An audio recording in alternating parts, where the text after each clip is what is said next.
We hear a lot about the market, what's happening in the market. Do we connect with the market? Are we providing data to the market? Are we informing the market? Are we learning from the market?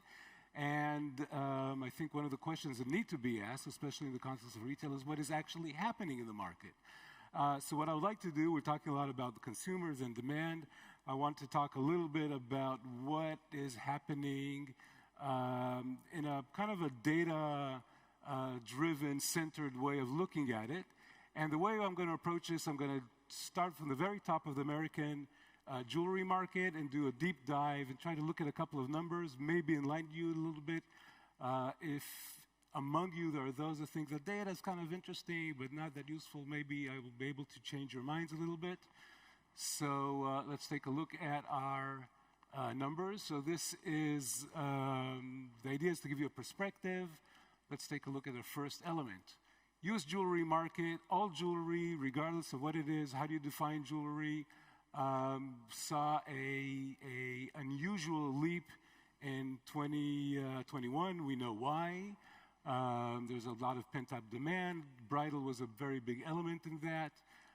You see that the trend line over the last 50 years or so, actually I have a lot more years that I could show, but so it goes very, very thin and then slightly, and then we have this very big jump. One of the biggest concerns that we have right now in the market is what happens if we have a big decline. And my personal feeling is that if we have a big decline, we're still going off a very high rise. So we're still in a very good place. 94.5, that's the estimate for $94.5 billion in sales in the United States in 2021. The projection for this year is anywhere between 90 to $105 billion. My personal feeling is it's going to be on the lower side simply because it seems that a recession is about to hit. I think that contrary to the kind of element that we saw and we spoke about the past few days, where we know that a crisis tends to send people to buy jewelry. We saw that in after 9/11. We saw this during COVID. We saw that in Fukushima. This is kind of a repeated thing. But when we see small recessions, people actually tend to tighten their belt and not spend. So if we do hate a recession, we're going to be on the lower end of this. Taking one step a little bit more specific, what's happening with just diamond jewelry? So we see it's a little more than half of total sales. We see, once again, there was a very big jump. It's not as dramatic as it seems for old jewelry. The average item that's sold in old jewelry was fairly low cost, so you can just go online. It's like, these nice pair of earrings that I see on Amazon, it's a no-brainer. You order it, it comes into your house. With diamond jewelry, it's a little bit more sophisticated. The American consumer has an interesting way of looking at how to buy diamond jewelry. They really want to see it. They want to see it up close. They want to feel it. That was one of the reasons why the rate of online jewelry, diamond jewelry sales growth was lagging behind most anything else, including shoes, right? So shoes is something you really need to wear and feel if they're fit. People will still were far more inclined to buy shoes online than to buy diamond jewelry. Once again, because there's this need to really look and feel it. So this year, we're looking at about 55 to 60, almost $60 billion in sales this year. So once again, I think it's going to be a little bit on the lower side. And in that regard, we're still looking at a very good business year for all of us. So jewelry is a nice term, but nobody does business from selling jewelry. We do business by selling something specific. Every single diamond trader in this room does not sell all diamonds. You either sell high-end diamonds, you are a rough dealer, you deal with ABC goods. So instead of just talking about the general stuff, let's try to kind of break it down. So the data that I'm showing here is not opinion. This is data we're collecting from about 1,200 stores in the United States. Specialty jewelers, a little bit on the higher end. So it's big data analysis. So it's the context, the figures that we see are United States, not China, not the rest of the world. So this is part of our kind of a drill down into the figures. The item that I picked to look at is diamond engagement rings. The figures that we see here, the graph we see here is for unit sales. The numbers aren't really important. I want you to take a look at the trend. As you see, the dark blue, it looks black here, trend line is showing us that in 2020, there was a big dip, so there was a rise in February from January, very typical. It's because of Valentine's Day. March, there's always a decline. March is also when we started to see stores close down. April was, many stores were completely shut down, very little sales. A lot of these sales are online sales. In May, there's a pickup. There's always a pickup on May, Mother's Day. People go out and purchase also for their girlfriends, for their secretaries sometimes. So we see this, it generates a lot of business. June and July, there's actually typically a decline in sales. That's a cyclical behavior. There's no occasion, there's no reason, there's no general excuse to buy. We see a rise, and the reason we see a rise here is people already realizing that we're going to be locked, or feel that they're going to be locked inside their houses for an extended period, and there's a pickup in demand, even though we're talking about engagement rings. So it's just not, so in addition to this, there's a lot of other sales that are doing very well, but we see this with engagement rings. In August, and there's another element that is kind of unusual. In August, usually what we see is a rise in demand. We're traveling, we're less discriminating in our purchases, in the sense of we don't do comparison. We're out somewhere, we see something, it kind of sets you in a memory where I want to remember this place. So there's usually a rise in August. Here we see it's flat, so there's no international travel. People, once again, are at home. And then there's the typical November, December increase. The light color is, you see, so the light blue is already showing 2021.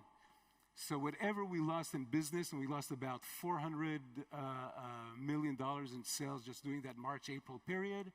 So not only that, I don't want to say the trend, because we don't see the regular trends that I just mentioned, the cyclical trends, but people were buying, and they were buying a lot. And then we're looking at 2022 this year. There's already a decline. We're down 15% year-to-date in unit sales. This is not money. So now I want to do a slightly deeper look at the sales.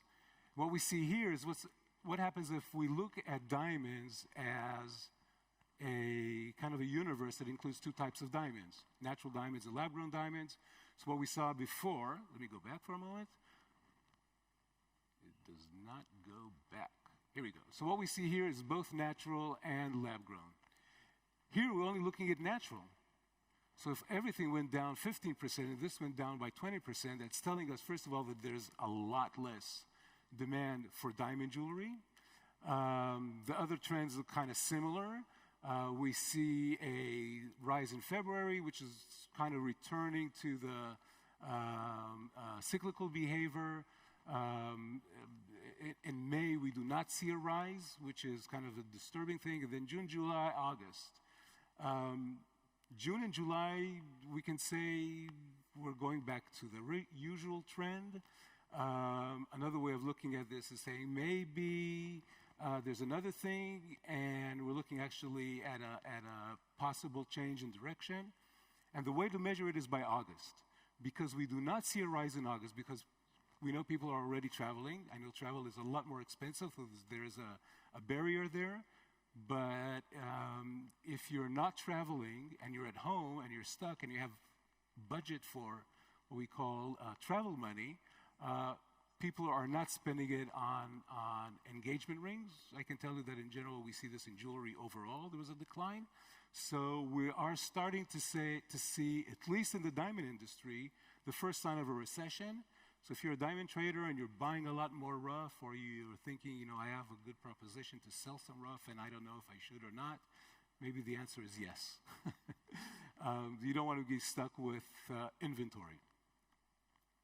So as we said, we had a 15% decline in the previous year, and last year, 20%, we had a decline of 15% with all diamonds. We have a 20% decline with just natural diamonds, which means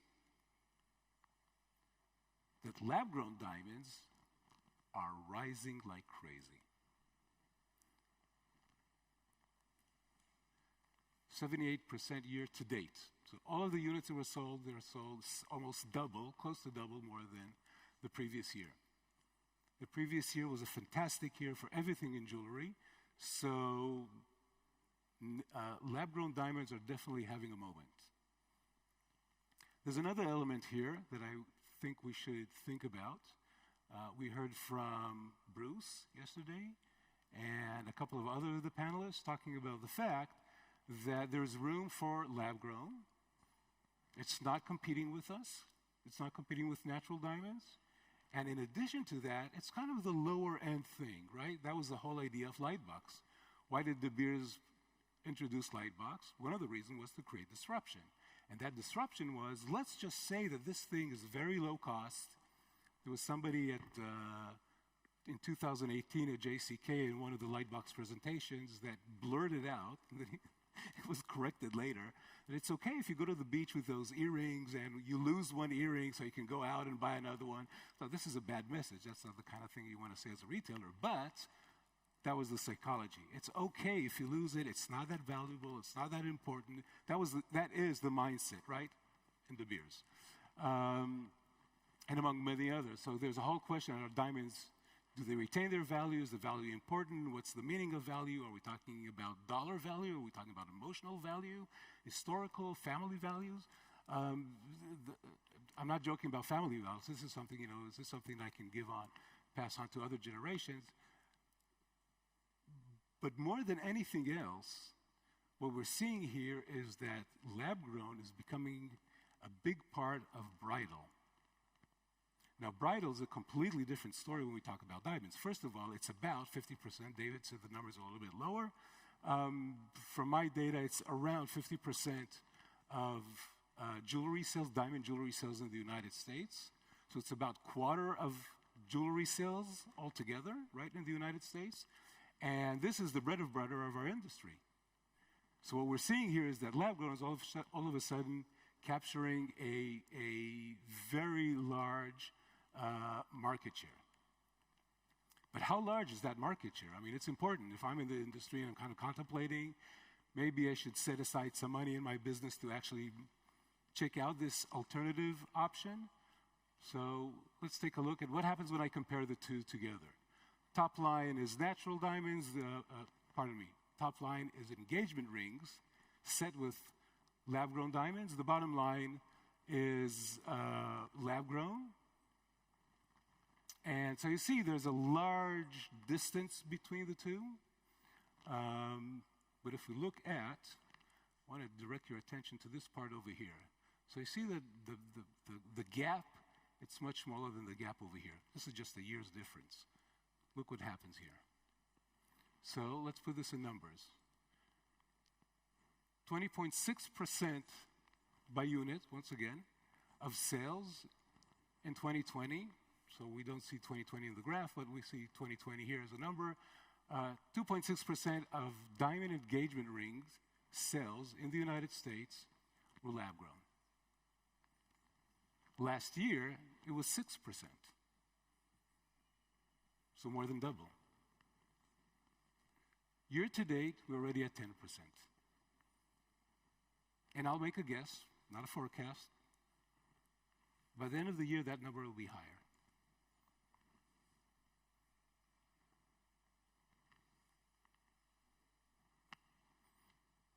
So we're saying we want to do a little drill down. Let's continue with that drill down. So the average price of a natural diamond engagement ring. We constantly hit with numbers. These are our numbers. I want to say something. There's sometimes we hear from the knot that the average price of an engagement ring in the United States is in excess of $6,000, $7,000, $8,000. And I want to put this in context. It's not that they're wrong. They are providing a figure that represents their client base. The knot is a platform for couples that are about to get married, and it caters to a higher-end clientele, so their average is a high one. If we look at all specialty jewelers, and we have on this panel specialty jewelers that sell what we call price points. Business is about under $1 million a year per store. We have companies that sell here. We have a whole bunch of stores here that sell in excess of $15 million a year. So we have a whole range. They're high-end, mid-range, and low-end. So all of these altogether, this is the average price for a diamond engaged ring, a natural diamond engaged ring in 2020. By 2021, demand rose 21%, so this is unit sales. So if you do a quick calculation of the price, it's not up 21%. The average price, however, rose to $4,209. So this is up 8.3%. This is a pure reflection of the impact of COVID. We're sitting at home. We're not spending our travel budget. We have time. One of the things that maybe I should say about weddings last year is, and we saw this in 2008, 2009 as well. One of the things that couples did is in 2008 and 2009, because there was a smaller budget, in 2021 it's because of social distancing. If we are going to have smaller weddings, we will cut on the venue and we'll spend less on the music and maybe have a lower cost food option. There are a variety of areas in which people will decrease their expenditure. Two areas where they won't. One is the dress. The budget for dresses remains in dollar values fairly constant. If there's a movement, so nobody cuts back on their dress, and they do not cut back on the diamond engagement ring. So the rise kind of makes perfect sense in many ways. This year to date, sliced by more than half unit sales, the average price continued to rise, up 7.2%. And this shows us another trend, by the way, and we have the numbers to back that up. The other trend that we're seeing here, that people are willing to spend more on diamond jewelry, even though they buy less. So less units are sold, more expenditure per item. Once again, let's go back to 2008, 2009. One of the things that De Beers found in one of its research was that people are looking for enduring value. Now, enduring value is fantastic for the natural diamond industry because it goes hand in hand with the story of natural diamonds. Natural diamonds, the whole idea is it's forever, right? Forever mark, forever. So this is what we see over here. But let's compare this for a moment. Here we go. To lab grown. So lab grown was down as well because there are less weddings, but down only 12%. That's that disparity that we saw there. Average price, $39.16. A 13% difference. Once again, think about this. So we know that prices for diamonds went up, natural diamonds. We know the prices of lab grown went down. So the choices that people are making here, I'll break it down in a couple of ways. So first of all, let's think about retailers. So retailers they have very nice margins. So that's kind of where the parity is. And there's another opportunity here that I think we need to crack. And there's only one way of doing this is you can either talk with people or you can look at the numbers. So let's break it down for a moment. let's compare the two. So we already saw the prices. So average price year over year. So, this was up 7.2%. The other one was up 14.3%. This, once again, while the prices of lab-grown diamonds are going down. People are spending more per item. Doesn't mean the prices are moving up. That means that they're spending more per item. Their gross margins. So there's one thing that I really admire about retailers is that no matter what happens, at the end of the day, they will do everything, fight fiercely to protect their margin, their gross margin, everything. If you look at the data year over year, regardless of the month, almost regardless, in December there's a slight change, but they will always have a very, very steady margin on the items. So there's a slightly higher one for engagement rings, for loose, it's a little bit lower, but at the end of the day, if they see that their clients are walking away from the higher priced items and choosing lower priced items, they turn to the midstreams, to their vendors, to the suppliers, say, look guys, I don't care that you want so much for this item. You're eating into my gross profit. Lower your price or walk out, somebody else is going to come in 2 minutes and give me a better price. So that's the fierce competition. But look at this. Gross margin for lab growns, practically flat, right? This is 0.2 is within the statistical margin of error. But for natural, it's up more than 5%. In other words, the retailer is not only good with protecting their margins, they were very good with hiding the increase in profitability from you guys. If I were a supplier, I'd look at this like, hey, I got to increase my prices. I mean, these guys are going to protect their margins, but I need to protect my margins as well, and I want to take advantage of the opportunity. So this is a missed opportunity, really, for the diamond industry. Average carat weight.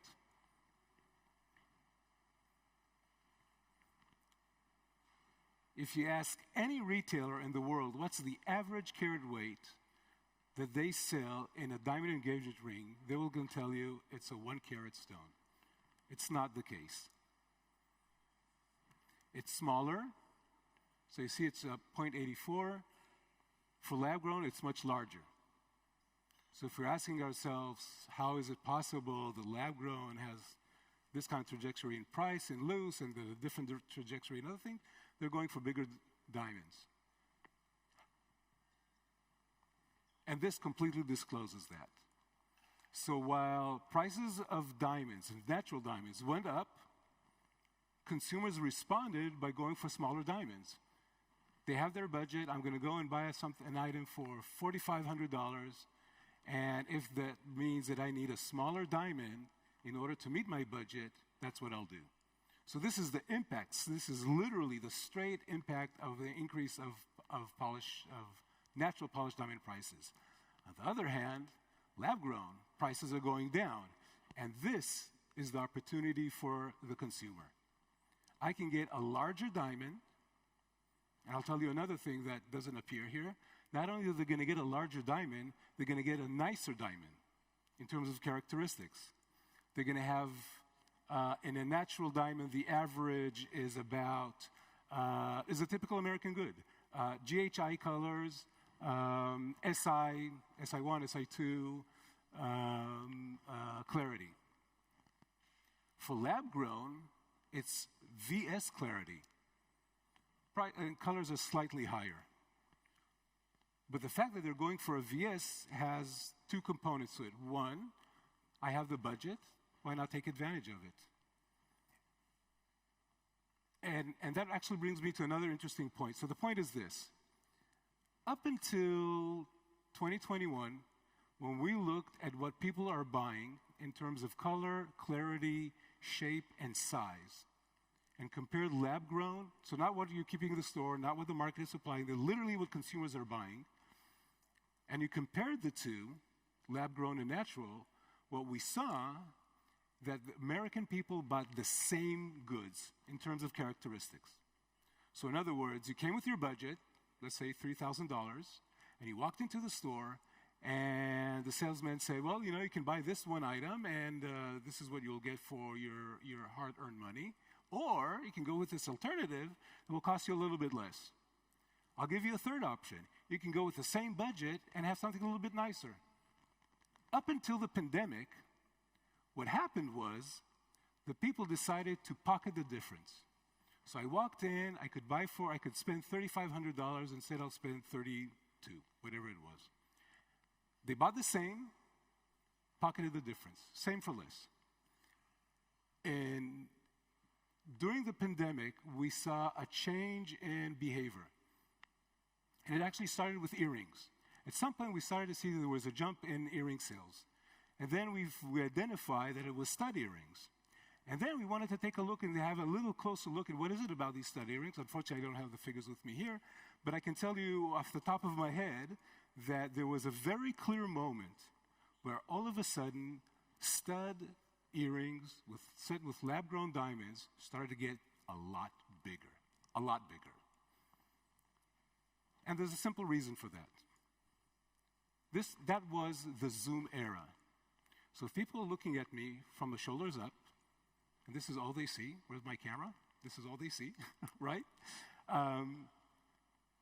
You don't see my ring, you don't see my new bracelet, you don't see my new pendant, you don't see my new necklace. What you do see are my earrings. There's another element here. There's a psychological barrier here. Even though we thought the segment in the market, in the consumer market, was I either accept lab-grown diamonds as real diamonds or I reject it, right? Synthetics. Turns out there was a third segment there in the middle, kind of bridging the two. It is kind of real, but not completely. So how does that play in here?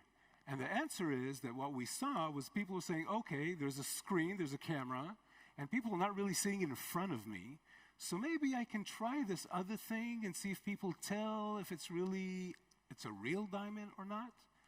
So they allowed themselves all of a sudden to go into bigger items. Once that happened, we saw a complete change in the way the American consumers started to buy lab-grown. Instead of having the same for less, now they had more for the same.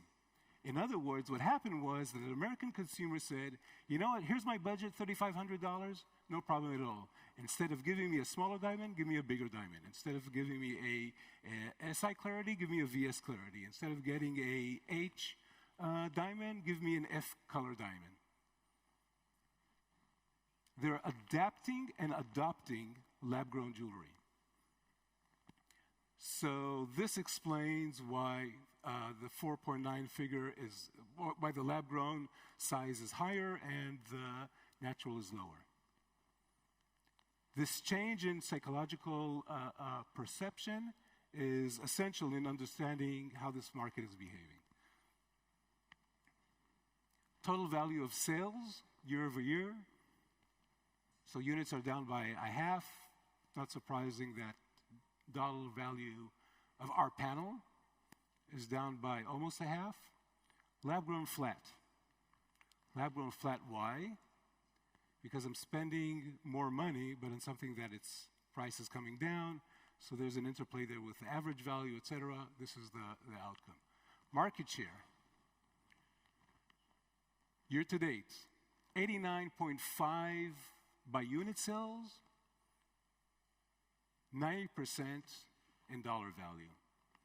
Unit share for lab-grown, 10.5 and 9.6.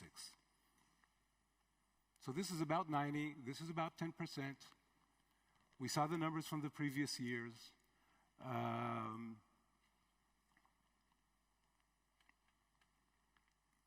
I don't work for Bain, but if I had to guess, I'd say that this is a trend. We like it, we dislike it, we have it, we don't have it. We're willing to accept it, we're unwilling to accept it, it doesn't matter. This is what's happening. Is the jury ready? Yes? Okay, so let's have one more screen. Let's do the same kind of comparison for lab-grown, just loose. So the average price, so you see this is interesting. So we're seeing that people are willing to spend a lot more per carat on a loose diamond than we see for the diamond rings. Keep in mind the diamond rings include the shank, right? So this is not, so the real cost, the real price, the real charge for the diamond is actually even lower. So here we see that people are really buying a lot more. They're willing to spend more. So this is part of this trend that I mentioned earlier, buying less for more. In jewelry, lab-grown prices are down. You're not surprised. Gross margin, I mentioned it's about 36%. 36% is literally what a diamond retailer will always stick to no matter what. It's always 36%. Lab-grown, they make a killing. Gross margin is up on this hand. So once again, there's an opportunity there that's kind of lost. Lab-grown also went up. Average carat size, 1.2 versus 1.45. This one was up 1.4. Lab-grown up almost 9%. So once again, this is a matter of even though so prices are down, size is up because simply because I can get more for my money. Once again, that trend that I mentioned earlier. Value of sales year over year. So once again, down about half, a little bit less. Because once again, this is catering to a higher end and a more resilient sort of consumer. Lab-grown also declined, but to a lesser degree. Market share, 84 versus 16%. So if you didn't believe me when I said the trajectory at the 10% for jewelry, I said jewelry was upwards. Here's the answer. Thank you.